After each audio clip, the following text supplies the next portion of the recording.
Look at that. Hey, friends. Hello. Welcome. We're going to wait As it fired back up over here. And wait a minute. We are on. For some people to join us. Gonna just get the comments up and running. Welcome to Facebook and Instagram. All right. Hi, Christina. How are you guys? Good to see you. Thank you for joining us. Thank you for bopping tonight. in. All right. It is just about 8 o'clock, and it looks like our comments are up. Whoops. There we go. Okay. Okay. We're good. We're Good evening. How are you? I'm Dave. I'm Marcia Ann. We're the Condons. Yes, and this is Healthy Heart, Healthy Marriage, podcast number 7. Tonight is going to be, we're going to touch base on bitterroot judgments. Yeah. This is definitely cannot be just a 20-minute session. It probably has to be Yeah. longer, but today we're just going to hit a few points, and then we'll probably definitely circle back around and hit it again. Yeah, and if you have any Absolutely. questions, put them in the comment section. Even let us know you're here. This is a weekly podcast that we felt led to do, and the emphasis is heal on both and both healthy, because we become healthier individuals when our hearts are healed. Yes. And so heal, I love how the Holy Spirit showed me that heal was a part of healthy. Right. And isn't that true? It needs to be a part of healthy. We talk so much about healthy bodies, but we need to talk about healthy spiritual bodies, healthy mental bodies, and our emotions to be healthy and healed. And the blood of Christ is the only healer. Healthy breaks down to heal thy heart. Yes, it does. Heal thy marriage. So yes. As you heal your heart, you're going to heal your marriage and any other relationships too. Right. I know we emphasize marriages, but it's relationships across the board become, when you heal your heart, you're going to attract healthier people to you. Whether it's girlfriends, bosses, whatever. It's just I just had that Asian comedian about girlfriends and nail tech. Oh, nail tech. He's talking the nail. You have boyfriend. You got boyfriend. Sorry. Short nail, long nail. Short nail. Long, short nail. That's why you have no boyfriend. All right. Sorry. We just rabbit trailed there. Sorry about that. All right. Bitterroot judgments. What is do we have a definition for bitterroot judgments? Well, what I'm going to do first is just from Hebrews 12:15, where it says, see to it that no one falls short of the grace of God, and that no bitter root grows up to cause trouble and defile many. And so what happens... The Passion Translation is watch over each other to make sure that no one misses the revelation of God's grace, and make sure no one lives with the root of bitterness sprouting within them, which will only cause trouble and poison the hearts of many. Yeah, and that's the thing we don't realize that our future selves is going to do when we make a judgment as a child. We don't know that, oh wow, this judgment I just made, even if it's as simple as a wish. Holy Spirit was showing me that a wish is so innocent as a child, but that wish can turn bitter when we start judging, and it grows. What once innocent can become, defiling. Mm-hmm. So even if we said, oh gosh, I wish my dad paid more attention to me, that was a little seed we planted within our heart, and it was a need. We did need that. But by judging the Father later is when we will then, in turn, almost draw that out. The bitter root, what happens is the bitter root grows and grows and grows, and that expectancy comes out of the heart. We're expecting it. We're expecting it to happen. I'm expecting men to not pay attention to me, just like my dad didn't pay attention to me, or my dad didn't pay attention to my mom, and that's why their marriage was bad. Well, I'm expecting men to not pay attention to me. Therefore, we'll draw that out of them. And so then we produce it, and it seems, we don't even realize at the time that we're doing this, mm-hmm. and that we're then defiling them by it. We are then we're waiting for it to happen, and the way we're acting and the character trait that we what's the word for? We are just that character trait that we're living from. Is going to cause the man in our life to not want to spend time with us. And that's how we draw it out. Maybe we're nagging, or maybe we're always correcting them, or maybe we're just in negative mood all the time. And so they're like, I don't want to be around you because of the kind of person you are. And then we prove ourselves right. We're like, look at that. See, all men. Yep. And this happens unknowingly. We don't realize we're doing it. Just like we didn't realize we planted that seed as a young child. What will happen in marriages is normally the judgment that the husband has is similar to the judgment the wife has, because you will attract at the level of your healing. And so then that's where then the defiling of each other happens. And you wind up, I know people say iron sharpens iron. Well, it's really bitter roots at work. And you're drawing it out of each other, and therefore there is this friction. The way to deal with it, what did we learn, boss? We actually had to go figure out what was the bitterroot judgments that we judged our parents for, and then see how that was actually reproducing it in our current marriage, and how it was defiling each other. So then we can say, hey, I feel defiled by that bitterroot judgment that you've made against your dad or against your mom. Yeah, and he'll sometimes say, I'm not your dad. Yeah. And I'll say, I'm not your mom. Right. And then that gives the voice to it. So it then could be called out, so it's no longer hidden. It's seen. Right. And so what's seen can be handled. It can. When it's seen, you can handle it. When it's hidden, you don't know it's there. And what Holy Spirit had us do was he told us to go to a restaurant and to sit down with paper and just start writing out what we would have wished for differently with our parents. And so we had a column. We had dad and we had mom. Mm-hmm. And so he wrote out his wishes that he had said against both parents. And I did too. And then we discussed it.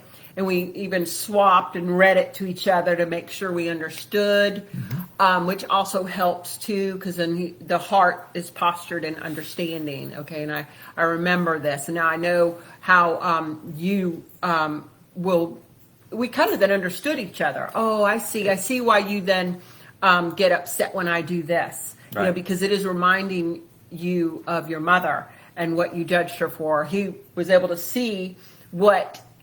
His actions were reminding me of my dad. And so then we were able to partner together against those bitter roots. And so instead of continuing to allow the bitter root to control us and destroy our connection, we then were, in a sense. It poisons those around you. So that's all we're doing is poisoning those around us with our judgments that we've made, and then we're hanging on to it. It's a judgment we've made. It's our fruit. It's our seed. And that's the thing, too. And I love John Sanford, him and his wife, great ministry with this and taught on this.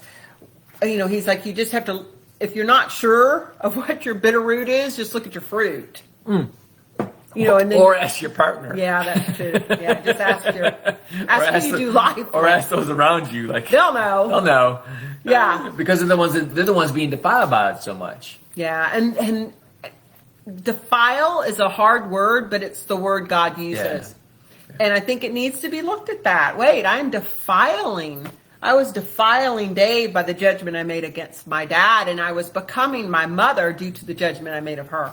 So that's the other part. Mm-hmm. Whatever we judge our parents for, we will then become the character trait of what we judged. I know that's a lot of words that's there. That's Matthew 7 right there. Do not judge or you will be judged. So we then begin sounding like, acting like the character trait that we judged the most and that wounded us the most. But that too in itself, we chose for it to become a wound. What if it wasn't that powerful? But we made it powerful by how we worshipped it in a sense. We began thinking about it all the time and marinating in it, and we got our hearts involved in it, and then it became an expectancy. We paid so much attention to what we believed was a wound that it then wounds us. And it wounds others. And that's when you have to look at, what have I done what have I done that people are that are struggling forgiving me?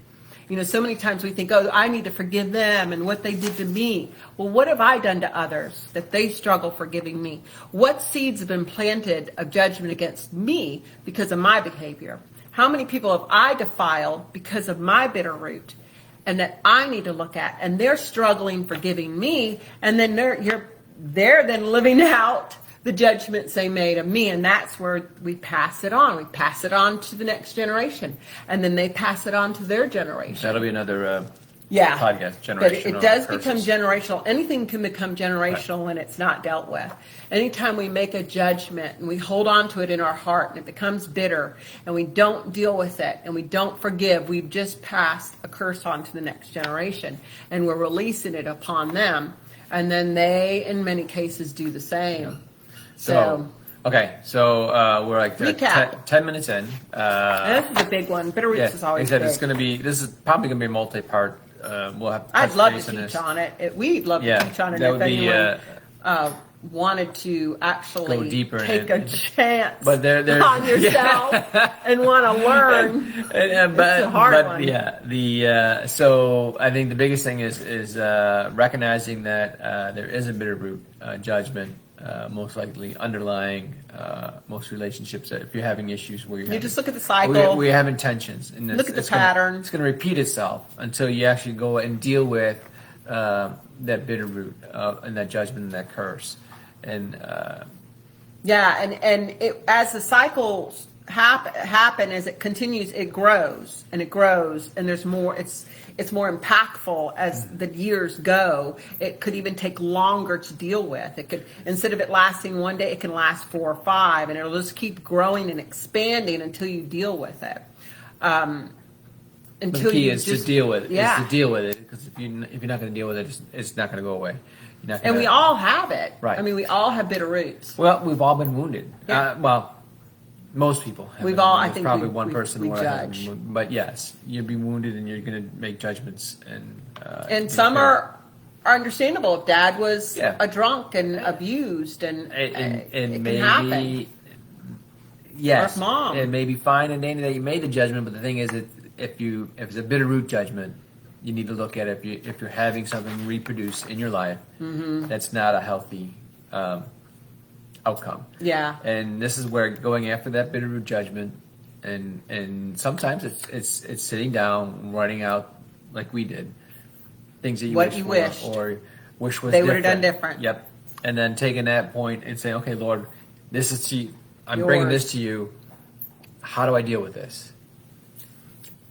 Yeah. Yes, look at it. Got to look at it. Thank you. Got to look at it. Got to look at it. We're just not that all high and mighty to not. You're just not perfect. Well, I am, but that's and it's that's okay. Part of my it doesn't mean you're a bad person. Right. Just means sometimes we just don't want to look at our sin, but it's like sometimes you need to. You got to bring it to the light. Then you can deal with it. Yep. It's okay. It's okay. That's when God can show up. That's when He can redeem. Absolutely. That's when He can restore. That's when He heals. Is when you are vulnerable and when you die of yourself and you bring out humility. It's just really a beautiful place. Like when we did that at the restaurant, we felt like the hand of God came on us. And at that moment, we didn't like each other. Oh no! Yeah, we were very angry. I'd said the D word. Yeah, there was some serious stuff.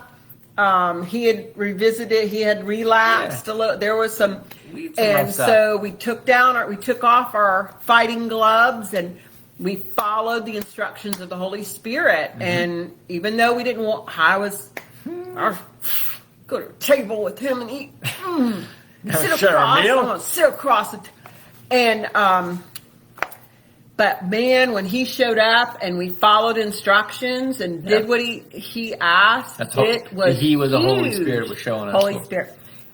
And man, we felt the shift at the table as we read out those judgments, and we were like, what? I think it was just that big light bulb coming on saying, okay, that makes so much sense. The truth. It's not good, but it makes so much sense. And we can't see the truth if we're behind a wall of bitterness. Yep. You can't, it's like if we just put a big wall up right now in front of us, I wouldn't be able to see my pretty dining room.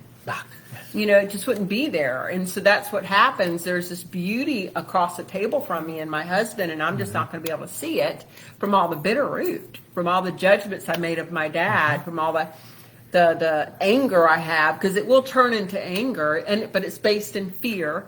But over time, it gets bitter and bitter, just like and it gets rotten. And, that part of our heart then is being led by some rotten fruit. So it's like we then all of a sudden started seeing each other differently, because we started seeing each other just with, I guess at that point, with some humility and grace and understanding that we needed to show grace to one another and stop. We also recognized our stupid, Yes. We were so being led by this bitter root. Mm-hmm. And unfortunately, that the root of that is going to be a judgment. Yes. And I love how I think this was John as well. John Sanford also said that it's the law. It's a law. It's a sowing and reaping law, and it's no different than the law of gravity or the law of physics. It is what it is. It's not going to change just because we think it's going to change. Right. No, if you judge your parents and you have a seed of judgment and you sow that seed, you're going to reap the fruit that resembles the seed. I don't care how many. He even said, I can say that this pencil, it's going to float and it's not going to have a gravity pull on it, but it's still good. It's going to fall. Release it, it's going to fall. So, the cross is victorious, and the work was finished, but we have to take accountability of ourselves and the seeds and the judgments we make. That is, it is what it is. That's right. But he loves us and he wants us out of it. He so loved us that he placed us at that table. He wanted us to sit down. He wanted us to discuss it, because it's a tool too. And we use that tool now. We do. With couples, and it's miraculous. It's amazing. The opening of eyes. I don't know how many. They're just like, oh my gosh. Because they just see now what they've been.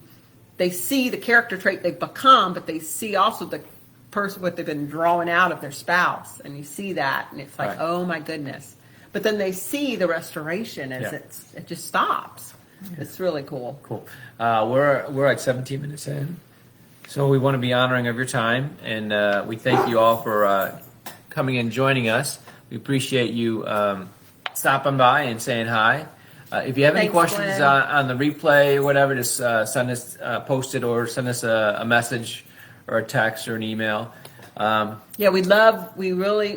We are honored almost when we walk couples out of this. It's just so honoring to see the transformation. Setting the captives free. It is. You don't want to be captive anymore. So, sorry, that's just my leg. Sorry. My bad. All right. So everyone, we'll see you next week's Thursday at 8 o'clock. And then we'll touch base on this again. Yeah. This is absolutely something that's to come back around to, because it's a big. You can't have it in a 20-minute subject here. No, you can't. But we love you all. Yeah, and blessings to you. And if you have any questions, and like us and share. Oh yeah, like, share, follow. Yeah, all those good things. Thank you, Gwendolyn. Thank you, Gwen. Blessings to you too. Blessings to you and Phil. All right, guys. Thank you, guys. We love you. Have a good night. Bye. Gotta go chase a dog.